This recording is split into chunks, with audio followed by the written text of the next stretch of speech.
I remember very well my first week on air, and I actually rang Lucy in and I said, I've made a horrible mistake. I cannot do this. What was difficult for you? I had abusive phone calls from people who didn't like having a woman on air. Yeah, it was just insane. I got called all kinds of names from these people who just thought I was a stupid girl from the city who didn't belong there. Oh, I also had, at one point, I'm on air, the big heavy door opens. Honestly, it was like a airlock going into the studio. And the manager walks in, mimes shooting me in the head, doesn't say anything, and then walks out again. And I'm just left there going, what the hell was that about? So, yeah, it turns out I had mentioned the Northern Daily Leader and he was having a feud with the newspaper in town. And apparently no one was supposed to mention it on air, but no one told me. So, yeah, I was not happy, but I had lots of friends in Tamworth and I really enjoyed being there, and it did get better and better and better, thank God. Yeah. And then you went from Tamworth, bit of a trip up the road up to Townsville. Yeah, I got headhunted for the new C and Mix FM stations that they were starting off. I was very keen on being a music director, and I did program some of the music for 2TM while I was there. And so Rod Bryce had done his homework. He knew I wouldn't move anywhere unless I was music director. So I was the music director and breakfast co-host. I learnt so much about radio because I was always dealing with the highly paid consultants. ESP would come in all the time and, you know, want to stir things up. And I was also the assistant program director, so I was in on all the every single meeting, including all the sales and promo stuff. I never got to sleep. Who needs sleep? This is radio. Yeah. You're doing what you love, Mary Lou. I did Aren't learn you a lot. lucky? So lucky. People would die for this job. Everyone else wants your job. God, how many times have I been hurt? I've told that. Yeah. Yeah. And so eventually you let someone else have it, and then you moved across to the ABC, which, coming from a commercial background, sounds like the land of milk and honey.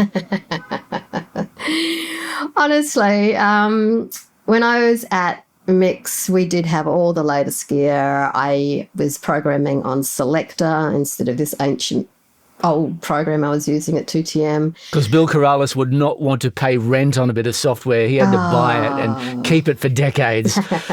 He did have that reputation.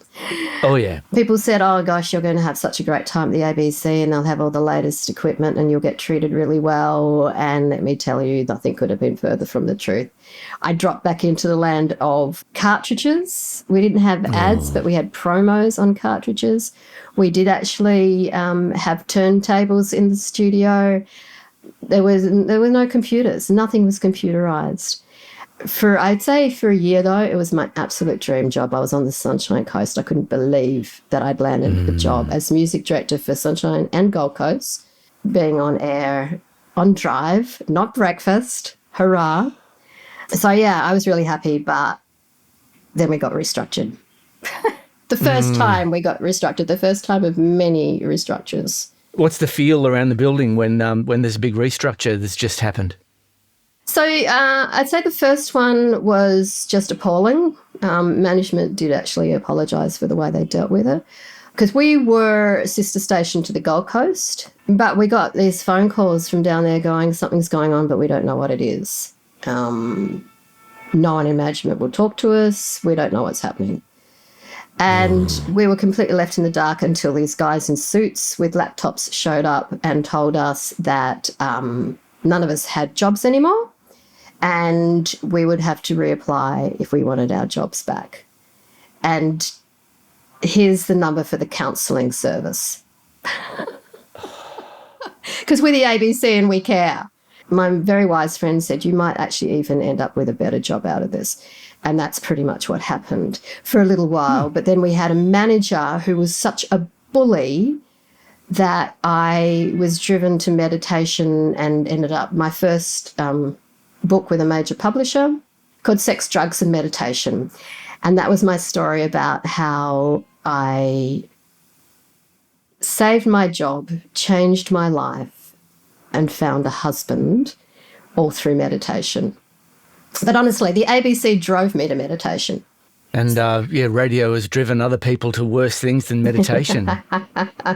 For more of this chat with former radio announcer turned best-selling author Mary Lou Stevens, check out Off Mic, Life After Radio, wherever you get your podcasts, including Apple Podcasts, Spotify and YouTube.